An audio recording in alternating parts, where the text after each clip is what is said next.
Hey guys, Jared here with another Fanboys Forever review, and today we are going to be taking a look at the Mezco exclusive MDX 112 Collective Blade figure.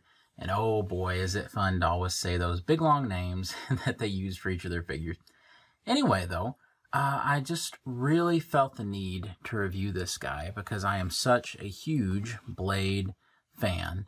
As a matter of fact, I'm such a big Blade fan that I was so obsessed with him as I was a teenager that in my high school art class, I may or may not have painted this. So there's, so yeah, Blade is pretty important to me. And, you know, Blade doesn't get enough credit. He was the true first cinematic Marvel superhero that really, found success with a mainstream audience. And I always say if it wasn't for Blade, you wouldn't have anything else. Blade was before X-Men. He was before the Raimi Spider-Man movies. So to me, Blade takes special prestige, especially when he gets new merchandise released. Now, there's been a really fun history of Blade action figures. There's been some truly excellent ones over the years. Particularly, we had the incredible Marvel Legends Blade 2 action figure from many, many, many moons ago, maybe, 2004 or something like that. And that was an incredible figure, and mine is currently in pieces after his legs fallen apart. So, thus necessitating the need for some updates. So here we have Blade himself. And, he pays a great homage to a lot of those old figures. Whether we're talking about the very first Blade movie figure that Toy Biz did back in the day that was kind of like a prototype Marvel Legends series. Or we're talking about the Marvel Legends one, or even the most recent Marvel Legends one that kind of tries some of the same sort of comic book styling. But, honestly, the movie version of Blade has really inspired the comic books over the past decade or so. And we'll get more into that when we talk about the sculpt. So without further ado, let's talk about Blade. I'm just going to start very briefly with the packaging. This isn't something I ever like to spend very long on. I don't really think it's very important. But either way, though, we have this cool red at the top right here. We have a little exclusive foil gold logo. We have the Blade words right there. Marvel. There is no slipcover. Like most MDX releases, there is no slipcover. Here on the side, you have some steaks, and we don't mean the kind that you eat medium well. And then on the back, we have this incredible illustration of Blade. I absolutely love it. I have no idea where the illustration came from, or if they got someone to do it custom, or what, but man, is it nice. On the bottom, you just have your regular info. I'll turn it around the right way. And if you take this guy out, I mean, you're going to see the same stuff you always see with every Mezco thing, a little, transparent clamshell and all that holds everything together. But so there's no reason for that. So, all right, let's get to the fun part, the figure. So here I've got Blade already posed up with one of his shotgun blasts. And I'm just going to get him kind of in normal mode here. Let's take the gun off, take this loop off. And let's talk about the actual figure itself. To do that, I'm going to remove his sword. Whenever I talk about these figures, I always love to start by talking about the sculpt work. And man, oh man, Blade does not disappoint. I mean, look at this. It's completely immaculate. Let's start with the face sculpt. Now, we've got the sunglasses on, and he comes with several pairs of these guys so that, if one gets broken, and these are very thin and fragile, so see, I accidentally dropped that. And to me, this is a great compromise between the comics and Wesley Snipes, and it's got that real vibe to it. Either way you want to go, but I absolutely love it. They went with this MDX exclusive version with the bald look for Blade, and honestly, in the comics, I always like it when they have him do this look. And the reason why I like it is because I feel like it always comes off maybe a little strange when they're trying to do kind of a I don't know, off-brand Wesley Snipes or so without using his likeness. So I like them to have the tattoos that go all the way through and just kind of try something different. Now, that probably won't stop me from picking up the regular release version of this, though, that does indeed feature the haired head sculpts. Anyway, though, just the face is so realistic. I can't think of any celebrity off the top of my head that it looks like. I don't know, I'd have to think about it. But it looks great. The facial hair looks cool, little goatee and mustache there. And this is probably the reason right here why this figure sold as well as it did. Sold out, of course, now. But if you have a look, there's this intricate, beautiful detailing that's on this vest. And if you know from Blade 1 and 2, one of the big visual cues from the character's costume is that he would wear these ornate tactical vests. And, you know, in the first movie, we see that it's like a bulletproof kind of vest. And so it's kind of like an extra layer of protection. And I absolutely love their interpretation of this. Now, I'll be honest with you, I haven't read the comics in a few years. So I'm not 100% sure if this takes its lineage from, you know, a certain comic book or a certain look. But man, it's beautiful. It's absolutely gorgeous. And, you know, you rub this thing and you can feel that kind of, you know, rough texture. And you can see it there, the kind of bumps that would be on actual Kevlar. There's even little red brushes of paint there, and we'll get into that when we talk about it. And then we have this belt, which is actually a separate piece. And you can kind of fiddle with it and get it to set as you want. You can have it go snug right against the vest, which looks good that way, but it kind of gives them some Fred Mertz pants, some high pants. It's the pants that ate Fred Mertz, their unlucky host. So I kind of like to keep it a little lower. But yeah, it's absolutely gorgeous. On the side, we'll get into this more with accessories, but you can see his glaives that Blade uses to kill vampires. One of his many tools actually goes into these holsters right here, and you can take them out, and they fold right up. So I love those holsters on the side. On the back, you can see he's got the little clasp that his katana, or sword, whatever you want to call it, goes in. You can see that it's fitted for the sword to go in a certain way, and you just put it in. So we'll add that to it so you can see how that looks. Looks really good. You know, it's not the tightest fit in the world. It's not the most secure fit in the world. So, you know, it's just one of those things. As long as you're not jostling him wildly, it will stay just fine. But, you know, it is what it is. And I think it's actually pretty good. It's on there, I mean, for sure. But, you know, you can't, like, have him get knocked around and expect it to stay perfectly. Okay, moving on down to the pants. And, you know, we'll any fabric elements in this figure we'll kind of include in sculpt as well. It may be hard for the camera to pick up. I think it's picking it up okay. But you can see that Mezco can never resist putting a little bit of those tampographic details that are applied directly to their fabrics. And I'll get his hand out of the way so you can see a little bit better. You see that stripe moving down?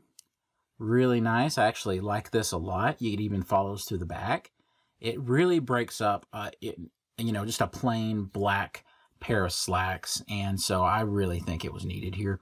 You also have these incredible leg holsters, and these suckers are on there, by the way. They're not moving at all. They're not loose in any way. They're fitted so well. You can see this is just his holster for his smaller pistol that we'll get into later. Over here, you have this holster. These are totally removable. These are just silver stakes that Blade has for killing them vampires, son. And sounds like he's going to get unknown hints in there with the accent I use. Blade. Won't last.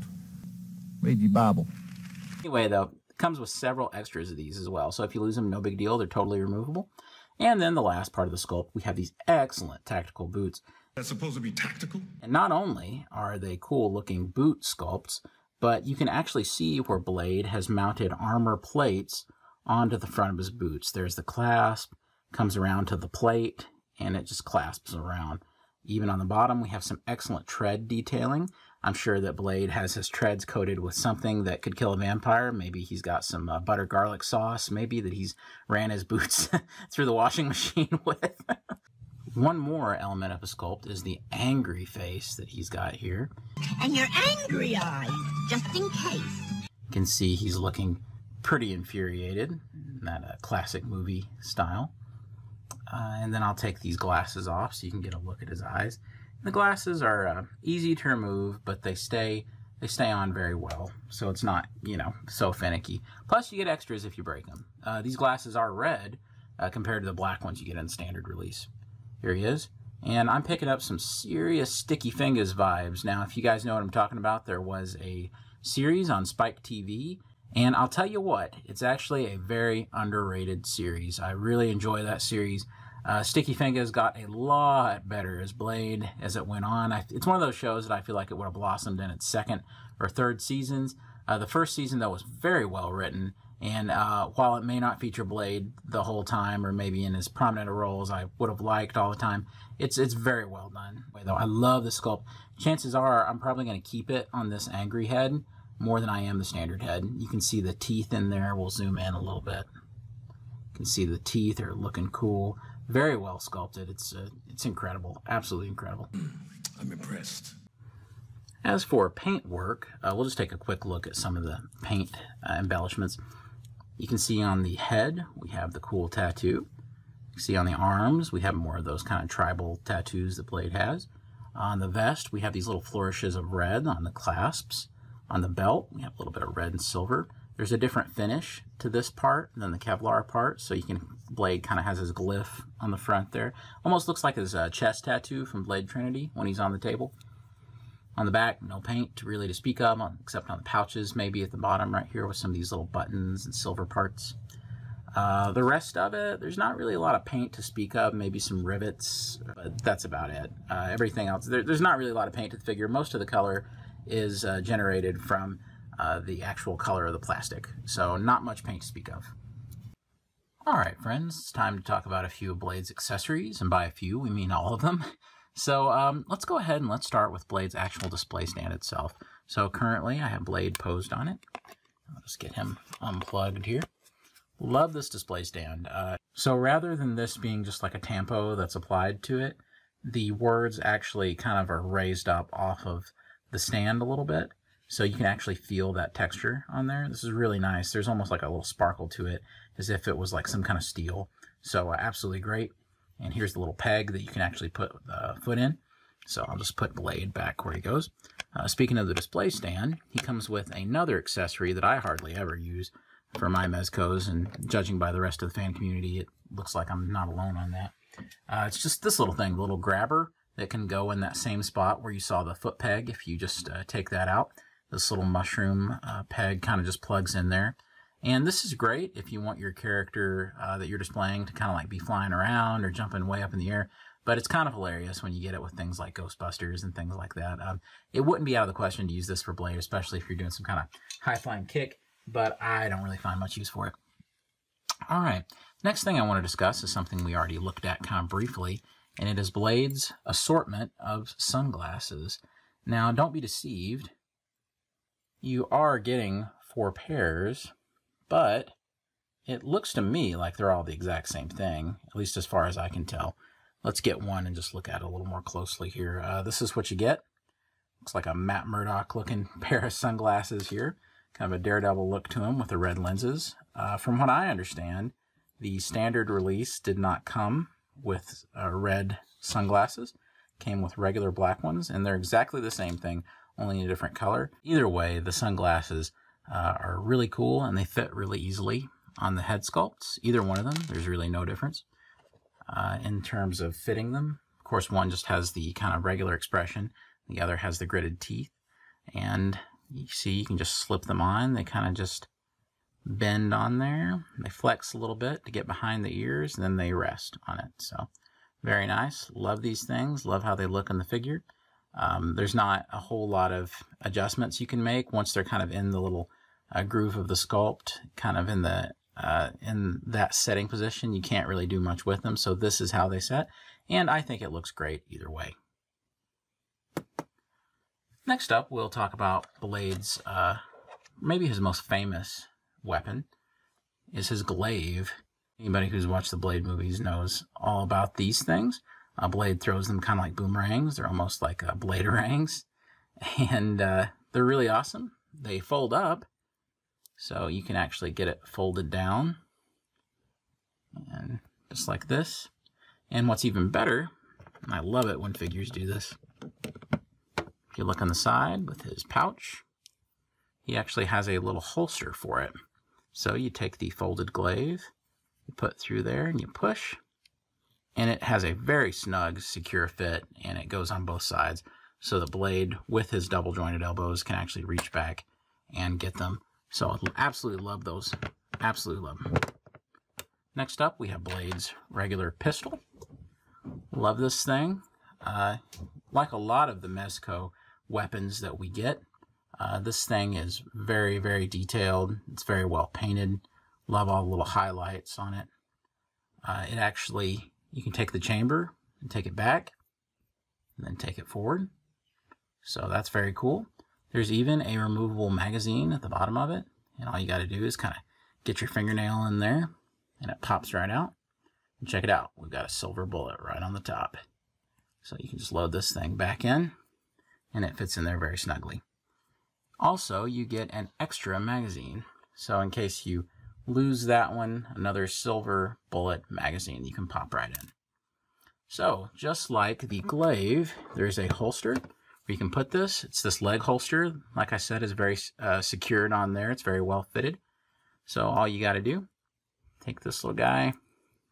Kind of reminds me of the pistol and blade too that he uses in the opening of the movie. Very nice. It fits in there very securely. It's not too hard to get out. Absolutely love it. All right, next up, we have a little kind of machine gun type of gun. I'm not much of a gun expert when it comes to all these names, so maybe you can help me out down below. You can see that it does have a banana clip. At least I think that's what people call them in movies.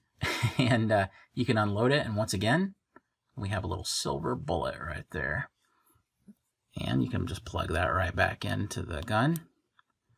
And you can see that it comes with an extra. So in case you lose it or something like that, there it is. All right, the last gun that he comes with is a big pump-action shotgun. Really love this thing. This is probably my favorite of the guns that he includes. It's the largest. It's the most detailed. It has a barrel or a chamber that you can pump. It goes back and forth. And he also comes with this cool thing right here. It's kind of like a shoulder strap. So you can take your figure, get him off the base here. And as he's using it, you can take the strap, go right over the arm, right over the shoulder, and then he's good to go. You can just put it in his hand from there. Let's say if you're like me, though, and sometimes the shoulder strap tends to get in the way when you're posing, it does have a little clip right here. If you guys can see that, all you got to do is just press on that. Totally removable, and the thing can be free from it. So very nice touch. One of the things that Mezco does really well are effects pieces for weapons.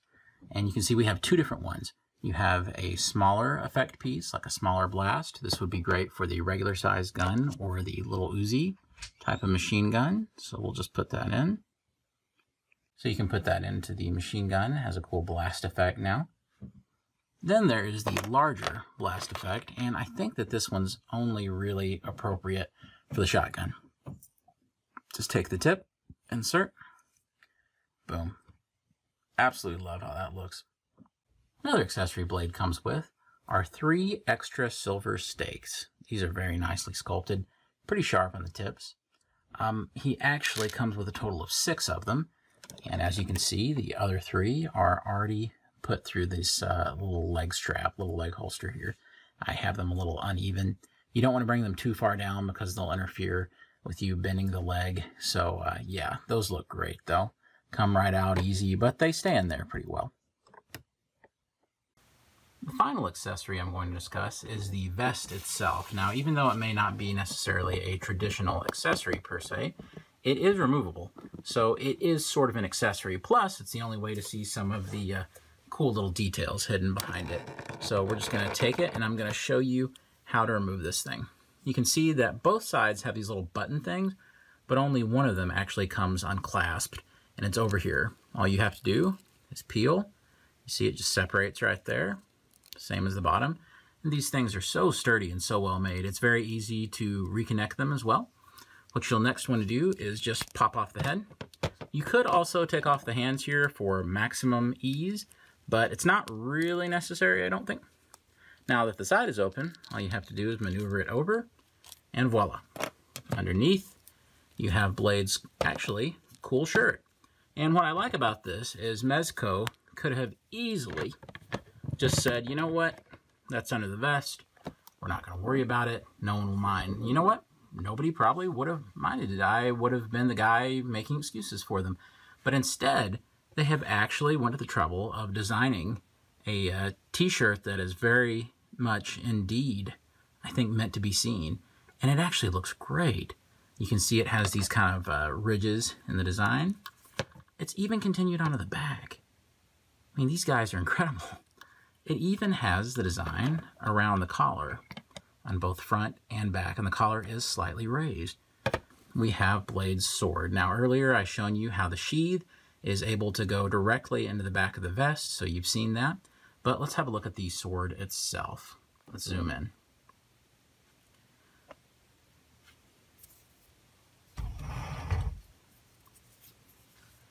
Alright, so looking at the actual sword itself, you can see there's all sorts of great detail on the handle. It looks absolutely awesome. There's all kinds of great little tech details as well on the sheath, and the most minute little paint applications as well. So it's just great. This kind of looks like when Cloud can put the materia in his sword in Final Fantasy VII, the little notches. Anyway, though, take this off, and you see that Blade's blade is here. You think this is a joke? That's the worst joke, hopefully, that you'll hear during this whole thing. It has a lot of great detail to it, including a ridge that goes all the way down. And there's even a kind of transparent section right up here.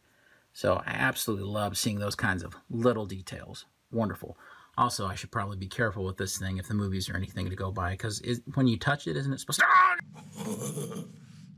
And as everyone knows, the most exciting, spellbinding part of any Mezco 112 collective review is where the dude in question decides that you need to see him switch out all 12 variations of hands and explain to you how each one fits on each accessory.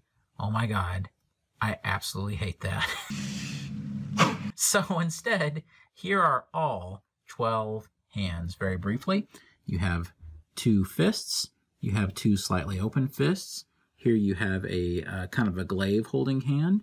Here you have an open palm. And you have trigger finger varieties right here. You have one that's just an open palm. And then you have the fun ones at the bottom. Karate chop for the right hand. And thumbs up for the left hand. And here's Blade saluting me for having the good sense not to put you all through switching all 12 variations of hands. You're welcome, Blade. All right, this would probably be a great time to talk about Blade's articulation. So now that we have the vest off, you can see exactly what Blade can and can't do. First off, let's go for the head. Both heads have the exact same range. You can get the kind of side cock to the head like that. You can look about this far down if you really take his chin in, and this far up. So Blade has an excellent range of motion all the way around. Of course, the head can go all the way. All right, next with the shoulders. This shoulder in particular is a little stiff as I try to move it, but I imagine that will get looser over time. And I would much rather have more of a stiffness to it rather than just too loose. You can go all the way around with it, of course. Next, you can go out this far, so it actually goes up quite a ways. There is a cut right here. Of course, you can rotate the bicep all the way around. A really nice double joint right there on the elbow. And you know about the Mezco wrists. You can go all the way up and down. You can reposition them in any way you like and move the hands to where you can go up and down all the way. All that good stuff. And same for the other arm, of course. As for the chest, you can see that Blade has a cut in there at the chest. You probably don't want to rotate this all the way around because you're liable to break the kind of little rubber designs, tampographs that they have on the shirt, and it's made of kind of a spandex material. He can go back about this far, and he can go forward about this far with a pretty decent little ab crunch in there. So it's not bad at all. Also, he has a cut at the waist. It's kind of stiff on mine, so there's not really a lot of motion you can get out of it, but there is one there. Next is the legs. Now, this is where things get interesting anytime you have a figure wearing cloth pants. He actually has a pretty good range. Blade's able to kick up pretty far, and he can even do the splits pretty wide, especially if you were to remove some of these holsters. It would really help him out on that. He also has double jointed knees, so he can kick his own butt. Almost. If only. Oh. And bring it all the way back down. Of course, he has a thigh cut right there, thigh swivel. Can go all the way around if you like, but the pants are, of course, going to limit that. There's a boot cut right there. He has excellent articulation at the ankles, so he can go this much back. And, of course, he has that excellent ankle swivel. So you can get all sorts of wide stances out of him, and he can actually hold them. So he's a very well-balanced, well-done figure. Very articulated. In closing, when thinking about the MDX Blade, I think of all of the things that Mezco does the very best. Whenever you have a character that has any sort of tactical flavor to them. That's supposed to be tactical? They're wearing vests. They have pouches and sidearms and holsters and all that good stuff. I mean, look at the way you dress. Then I don't think that there's any better company on the market when it comes to adding those sorts of tactical details. Blade feels fantastical, yet at the same time, he feels very grounded. Blade feels like a figure that is a tribute to the comics. At the same time, he feels like a tribute to the movies. And I think that you're going to have a lot of fun with this one. You're not ready to roll with this. I think he's fairly attainable on the secondary market, and I think the wait list is open on Mezco's site. I know that some people who got on that wait list a little early has had some luck for sure getting this guy. So I think that he's definitely worth your time. Absolutely love this figure, especially if you have the original. Then you have all sorts of other options. The heads are completely switchable. I don't have that first figure, but you know what? That's probably about to change. Mezco has really won me over. Being an absolute fan of Blade for so many years, this was completely irresistible to me. And in particular, I have always loved Blade 2 when Blade wore a sort of more ornate looking bulletproof vest. And in my favorite fight in maybe the end of the decade, in the noughties, the 2000s, I think the fight of the decade was Blade when he fought all of Reinhardt's goons in front of the big blood tank near the end of Blade 2.